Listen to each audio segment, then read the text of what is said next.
Président, bonjour. Bonjour. Nous vous rencontrons à l'occasion de votre prise de fonction à l'Université de Toulon et du Var. Quel est l'état des lieux de l'université?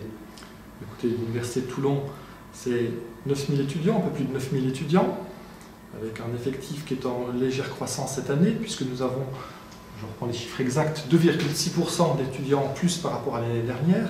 Et l'année dernière, nous avions également 2,6% d'étudiants en plus par rapport à l'année d'avant, donc une légère croissance.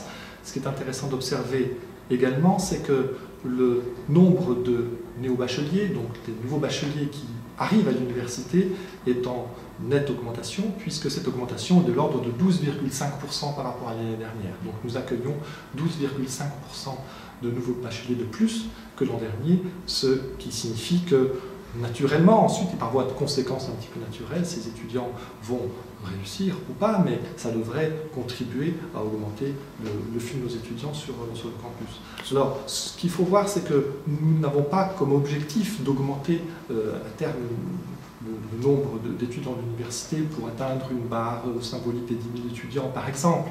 Mais aujourd'hui, on observe un peu naturellement une augmentation graduelle, progressive, du nombre d'étudiants que nous accueillons au sein de notre université. Ce sont les premiers fruits d'un travail entrepris par M. Tchamichian et Marc Saillard. Oui, sans doute, sans doute. C'est pas facile. Alors, il se trouve, par exemple, qu'à l'Université de Toulon, nous avons 17% des bacheliers du Var qui viennent à l'Université de Toulon.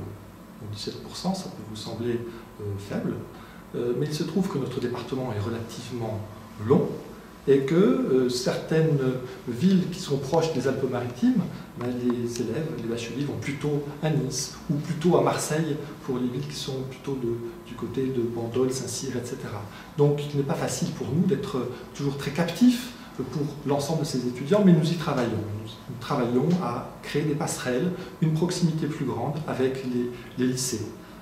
Hier, par exemple, nous avons organisé sur le campus une manifestation scientifique qui avait pour objectif d'accueillir des étudiants, de jeunes lycéens et de jeunes collégiens qui avaient monté avec leurs profs de sciences des manips expérimentales. Et ceci a fait l'objet d'un concours, Fête de la Science, qui est un concours national, qui avait donc qui avait lieu également à Toulon, qui nous a permis d'accueillir ces jeunes pour leur faire découvrir un petit peu ce que c'est que la science autrement.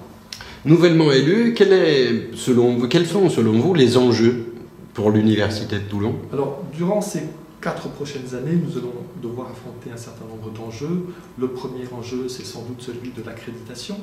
Nos formations vont être soumises au ministère pour être accréditées ou pas, en fonction d'un certain nombre de critères. Alors, le principe que nous avons par rapport à cette accréditation, c'est que l'université doit rester présente sur tout le spectre disciplinaire dont elle dispose aujourd'hui. Elle doit rester une université de plein exercice. On considère en effet que si un master venait à être fermé, par exemple, ceci aurait des conséquences relativement désastreuses sur le doctorat, sur l'attractivité de la licence et mettrait en péril des filières entières. Donc nous souhaitons rester présents sur tout ce spectre des formations que nous offrons aujourd'hui. Alors, cette accréditation passe par une étape d'auto-évaluation des formations qui va devoir être conduite dans l'année 2015. Et nous avons des forces aujourd'hui pour espérer être présents sur chacune des filières. Alors, cela ne veut pas dire que les formations ne vont pas bouger. On est dans un environnement relativement mouvant, où des formations sont susceptibles de naître ou de disparaître, mais nous souhaitons maintenir intégral l'équilibre sur l'ensemble du spectre de nos formations et l'ensemble du spectre des recherches que nous offrons à l'Université de Toulon. Il y a un enjeu majeur aussi, c'est le rapprochement avec Marseille, oui, qui n'est pas une fusion. Qui n'est pas une fusion. Donc l'État nous a obligés, en 2013, il nous a donné 1 an pour mettre en œuvre un rapprochement avec les universités voisines. Nous avions 3 possibilités. La fusion, comme vous l'indiquiez, nous n'avons pas retenu cette modalité.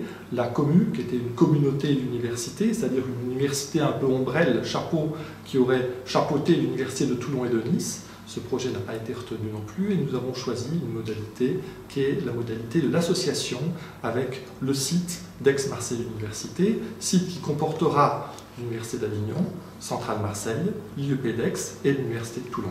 Et donc nous allons devoir signer avec l'Université de Marseille, d'Aix-Marseille, une convention bilatérale qui précise un certain nombre de choses que nous souhaitons faire avec Marseille. Et ces choses que nous souhaitons partager avec Marseille sont aujourd'hui au nombre de 2. La convention n'est pas signée, donc peut-être que les choses vont être un petit peu modifiées, mais les 2 choses essentielles qui nous semblent importantes de partager avec Marseille, c'est un axe scientifique fort dans le domaine des sciences de la mer, et c'est également une logique autour des écoles d'ingénieurs. Cette identité forte autour des sciences de la mer, c'est la possibilité d'accomplir un travail qui a été fait par exemple à Avignon. Oui, c'est sûr qu'Avignon... C'est chercher à obtenir une notoriété plus forte. Oui, Avignon a développé une stratégie d'image forte autour par exemple de la culture. Notre université a besoin de développer également une image forte. La question est de savoir autour de quel vecteur s'appuyer pour développer cette image forte. Il me semble qu'aujourd'hui, les sciences de la mer, c'est quelque chose qui fédère un certain nombre d'énergies. Nous avons une école d'ingénieurs nouvellement créée autour des sciences de la mer. Nous avons un jeune laboratoire qui s'appelle COSMER, qui travaille de façon très étroite avec l'IFREMER. Nous avons un axe interdisciplinaire mer et développement durable. Nous avons des laboratoires historiques qui travaillent dans les sciences de la mer. Nous avons également un pôle mer auquel nous sommes étroitement associés. Donc il y a un certain nombre d'éléments qui justifient l'existence de cet axe mer. Mais il faut préciser toutefois que cet axe mer n'est pas exclusif d'autres dynamiques dans notre paysage universitaire. Cet axe mer est important, nous devons communiquer dessus. Il y a un autre axe également qui émerge et qui est relativement, sur lequel nous avons un certain nombre de forces et qui est relativement étroitement lié à notre environnement territorial, c'est un axe information et numérique. Vous savez qu'à l'Université de Toulon, nous avons la chance d'avoir une nouvelle plateforme, la plateforme Télomédia. Il y a un certain nombre d'initiatives dans le domaine du numérique qui sont relativement porteuses, un axe interdisciplinaire autour de l'information qui agrège des compétences de scientifiques issues d'un laboratoire d'excellence à l'université, mais également des compétences de gestionnaires, d'économistes, de psychologues, de personnes en sciences de l'information et de la communication. Cette logique transversale, cette logique interdisciplinaire est porteuse et permet d'avoir également une signature de l'Université de Toulon autour de tout ce qui est information et numérique. Mais comme je le disais tout à l'heure, ceci n'est pas exclusif du reste. Certains chercheurs ne se retrouvent pas dans ces 2 axes. Ceci n'est pas gênant, ça ne les empêche pas de continuer à développer leurs activités d'enseignement et de recherche, mais il faut que l'Université de Toulon puisse avoir un affichage plus clair sur un certain nombre de domaines sur lesquels elle a une certaine forme d'expertise qu'elle revendique aujourd'hui. Ce dont nous avons rarement conscience, c'est que l'université, c'est une grande machine. Pour la mettre en marche, vous avez des principes de fonctionnement? Oui, alors, plusieurs principes. Le premier principe, c'est que nous sommes une PMU, une petite et moyenne université. Une petite et moyenne université fonctionne grâce à un maillage territorial que nous devons nourrir, que nous devons développer.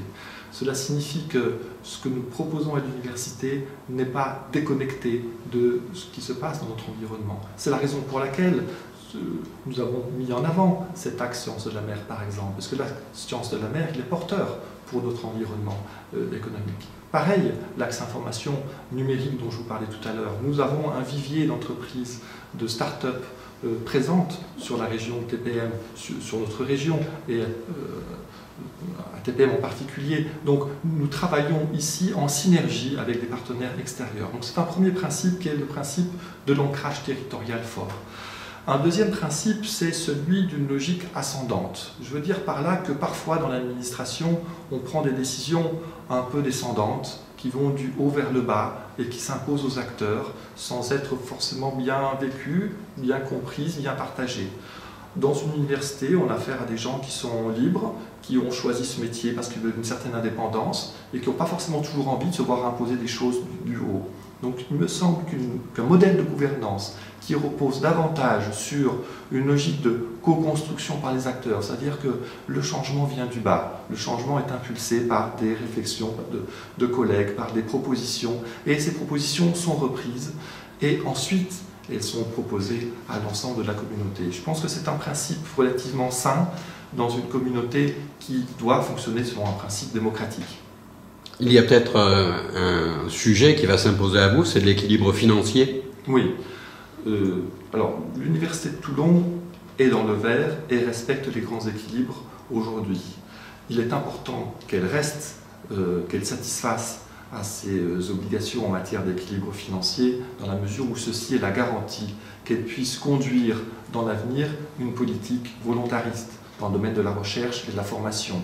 Si les comptes sont dans le rouge, alors nous n'aurons plus les moyens de nous n'aurons plus cette marge de manœuvre, nous n'aurons plus les moyens de cette politique. Donc il est important de rester dans une situation financière saine. Ceci n'est pas évident ni simple, ça oblige à un pilotage fin de la masse salariale, un suivi fin des heures complémentaires, afin d'identifier les dérapages possibles et de les contrôler le plus en amont possible. Donc ceci est un travail de chaque instant et nous avons recruté et nous avons fait monter en compétence des collègues à l'université pour pouvoir exercer toute cette vigilance qui est nécessaire sur les dimensions budgétaires, financières et comptables.